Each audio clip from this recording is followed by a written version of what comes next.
Hey Psych2Goers, welcome back to our channel. Did you know that your ongoing support is what helps us make psychology and mental health more accessible to everyone? Well, it's true, and we are so grateful for all of the love that you've given us. Thank you so much. Now, let's continue.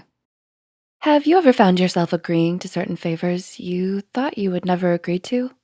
Or perhaps you found yourself in situations you swore you'd never be in, but somehow you were successfully persuaded by your friends. Your friends may have used some psychological tricks to get you to do what they want, or they're just really persuasive and nice.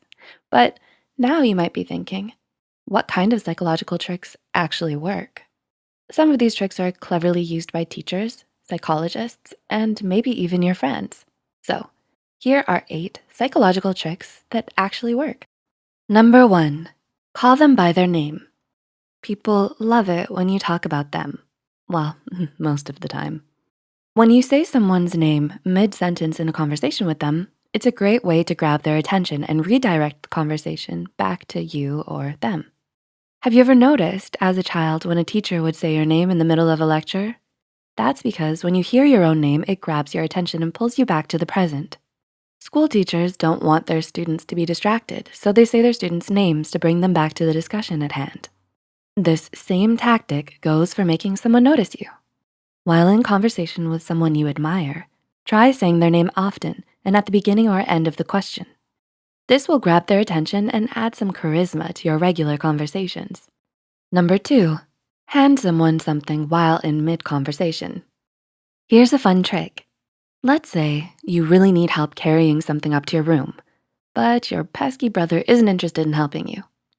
In order to get his help, try handing him the object while in mid-conversation with him. For some bizarre reason, when people are in the middle of telling a story or engaged in deep conversation, they'll generally take anything you reach out and hand them. Go ahead, try it out next time. Eating a banana? Randomly hand over your banana peel while you discuss with them the complexities of life and the stirring of the planets. They'll probably take it from you without any question. Number 3, practice the Pavlov theory by chewing gum during an exam. Believe it or not, bubblegum may just help you ace your next big exam. Oh, what? How on earth will chewing gum improve your test scores? If you really need to ace that next exam, you might wanna find a distinct flavor of gum and start chewing it during your study sessions. Then, when you finally take the exam, you'll have conditioned yourself to associate that flavor of gum with the information you studied for the test, and it may just help you remember the information during the test. This is a form of conditioning that started from the Pavlovian theory. According to Hassan University Online, the Pavlovian theory is learning procedure that involves pairing a stimulus with a conditioned response. In the now famous experiments that Ivan Pavlov conducted with his dogs, he demonstrated how the presence of a bowl of dog food, the stimulus, would trigger an unconditioned response, salivation, in the dogs. So next time you're studying for a test, bring out the bubble gum and get chewing. It may just earn you that A+. Number 4, try imagining you're where you wanna be in life. This is one psychological trick that can really help you if you use it correctly. Using a form of cognitive dissonance to benefit you. Try changing your mindset to the person you want to be. According to Medical News Today, cognitive dissonance is a theory in social psychology that refers to the mental conflict that occurs when a person's behaviors and beliefs do not align. But instead of experiencing that discomfort, try using cognitive dissonance to motivate change within you. If you can't get your behavior to align with your goals, try convincing your mind that you are already someone who is actively working on those goals. Let's say you have a habit of spending too much money and that you're a bit of a shopaholic. If you wanna move past this habit, try to tell yourself that you just aren't the type of person who likes shopping a lot and that it's not your thing. Changing your mindset could possibly change your actions if you really work at it. Or perhaps you're feeling a bit sad and always look at the negative in most situations. Although it is important not to suppress your emotions, try to imagine yourself as a person who always looks on the bright side, and you may be inclined to start seeing the good during your grumpy days.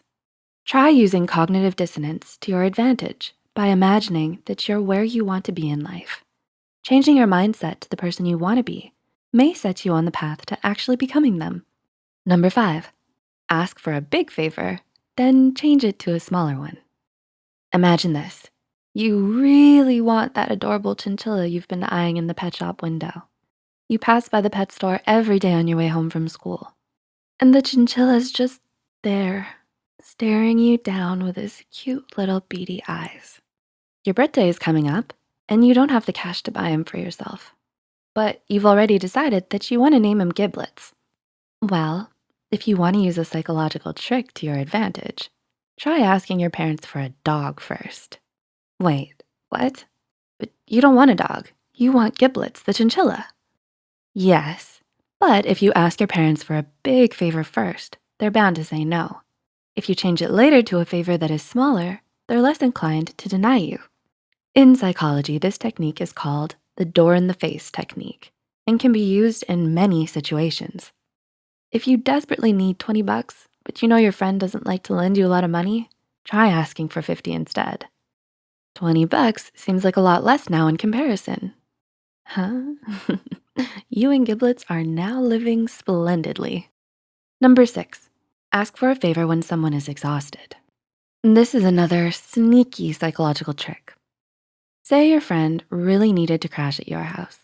You're definitely busy and have spent the whole night binge watching The Office on Netflix. You just really can't let them stay the night. And you've made up your mind to tell them no, but then your friend suddenly comes knocking at your door in the middle of the night. Somehow you've now let them in and told them they can stay the night. You gave in because you were exhausted and too tired to say no to their pleas.